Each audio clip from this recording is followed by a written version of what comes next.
ગુજરાત યુનિવર્સિટીમાં સફાઈ અભિયાન અંતર્ગત રાજ્ય સરકારના પ્રવક્તા મંત્રી ઋષિકેશ પટેલ આવે છે। તેમણે સાવરણો લઈને સફાઈ કરવાનું શરૂ કરે છે અને હાથમાં આવે છે દારૂની ખાલી બોટલ। દારૂની બોટલ હાથમાં આવતા મીડિયાથી દારૂની બોટલ છુપાવવા હળવેકથી ગુજરાત યુનિવર્સિટીના કુલપતિને આપે છે, પણ આખરે આ વિડીયો સોશિયલ મીડિયામાં અત્યારે વાયરલ થઈ રહ્યો છે। શું હતું આ સમગ્ર મામલો, વિગતે વાત કરીએ આ વિડીયોમાં। વૈષ્ણવજન તો તેને કહીએ જે પીડ પરાઈ જાનાને રે।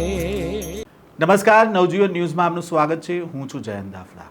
ગુજરાત યુનિવર્સિટીમાં પંડિત દીનદયાળ ઉપાધ્યાયની જન્મજયંતિ નિમિત્તે સ્વચ્છતા એ જ સંકલ્પ કાર્યક્રમનું આયોજન કરવામાં આવ્યું હતું। આ કાર્યક્રમમાં રાજ્ય સરકારના પ્રવક્તા મંત્રી ઋષિકેશ પટેલ હાજર રહ્યા હતા અને ગુજરાત યુનિવર્સિટીના વિદ્યાર્થીઓએ અલગ અલગ સ્વચ્છતાના પોસ્ટર સાથે મંત્રીનું સ્વાગત કર્યું હતું। તેમજ ઋષિકેશ પટેલે સ્વચ્છતા એ જ સંકલ્પ કાર્યક્રમને લઈને ગુજરાત યુનિવર્સિટીના વિદ્યાર્થીઓ અને વિદેશી વિદ્યાર્થીઓ સાથે સંવાદ પણ કર્યો હતો। વિદ્યાર્થીઓ સાથેના સંવાદ કર્યા બાદ ઋષિકેશ પટેલ યુનિવર્સિટી કેમ્પસમાં સફાઈ અભિયાન શરૂ કરે છે અને આ દરમિયાન તેમણે સાવરણો લઈને સફાઈ કરી રહ્યા હતા ત્યારે યુનિવર્સિટીમાંથી ખાલી દારૂની બોટલ છે તેમના હાથમાં આવે છે। આ વિડીયોમાં જોવા મળે છે કે ઋષિકેશ પટેલ કેમ્પસમાં સફાઈ કરી રહ્યા છે તે દરમિયાન તેમને એક ઝાડ પાસે દારૂની ખાલી બોટલ મળે છે। તેઓ તરત જ દારૂની આ ખાલી બોટલને ઉઠાવી લે છે અને થોડી વારમાં પોતાની પાસે રાખે છે અને ધીમેક રહીને મંત્રી છે ત્યાં ખાલી દારૂની બોટલ છે તે કુલપતિને આપે છે અને કુલપતિ દારૂની ખાલી બોટલને મીડિયાથી છુપાવી કચરાપેટીમાં નાખી દે છે। આ સમગ્ર ઘટનાક્રમ દરમિયાન યુનિવર્સિટી કેમ્પસમાં દારૂની પાર્ટી કોણ કરી રહ્યું છે તેને લઈને કોંગ્રેસ દ્વારા સવાલ ઉઠાવવામાં આવી રહ્યા છે। આ મામલે શું કહી રહ્યા છે કોંગ્રેસના પ્રવક્તા મનીષ દોશી, તેમને સાંભળીએ। રાજ્યની એક સમયની સૌથી મોટામાં મોટી અને જૂનામાં જૂની ગુજરાત યુનિવર્સિટીમાં સરકાર દ્વારા સ્વચ્છતા અભિયાનના નામે જ્યારે રાજ્યના શિક્ષણ મંત્રીશ્રી ખુદ એ કેમ્પસમાં સ્વચ્છતા અભિયાનના ફોટો ઇવેન્ટમાં આવ્યા હોય તે સમયે જ દારૂની બોટલ હતી ખાલી, એટલે કે કોઈએ ઉપયોગ કર્યો છે કેમ્પસની અંદર અને એ જ બોટલ એ કુલપતિના ઓલામાં ડસ્ટબિન માટે આપે।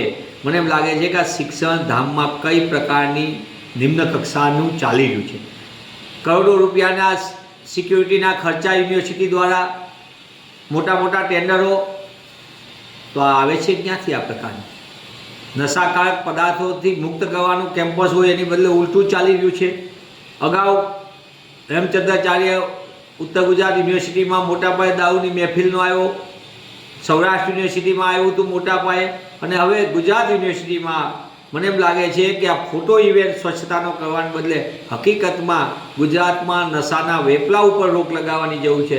સરકારમાં થોડીક પણ શરમ હોય, જ્યારે ખુદ શિક્ષણ મંત્રી આવ્યા હોય, જે રાજ્યના પ્રવક્તા મંત્રી પણ છે સરકારના, ત્યારે તેમને આ ગંભીરતાથી લેવું જોઈએ અને દેશની ભવિષ્યની પેઢી, ગુજરાતની ભવિષ્યની પેઢી વ્યસનની આગમાંથી બચે એ માટે નક્કર પગલાં ભરવા જોઈએ। કેમ્પસને નશામુક્ત કરવાની ખાસ જરૂર છે।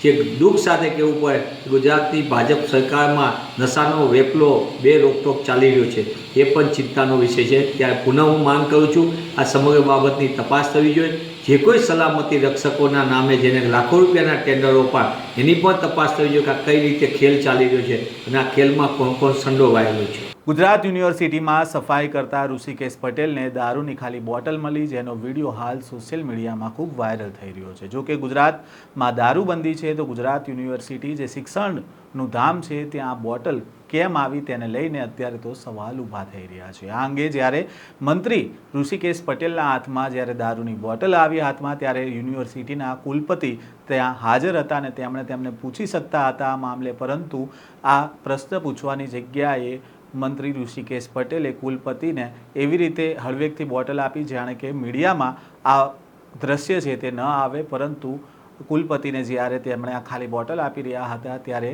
આ વિડીયો છે તે સામે આવી ગયો અને આ જે વિડીયો છે તે અત્યારે સોશિયલ મીડિયામાં વાયરલ થઈ રહ્યો છે। આ પ્રકારના સમાચાર અને અહેવાલ સાથે ફરી મળીશું। નવજીવન ન્યૂઝ સાથે જોડાયેલા રહેજો। વૈષ્ણવજન તો તેને કહીએ જે પીડ પરાઈ જાન।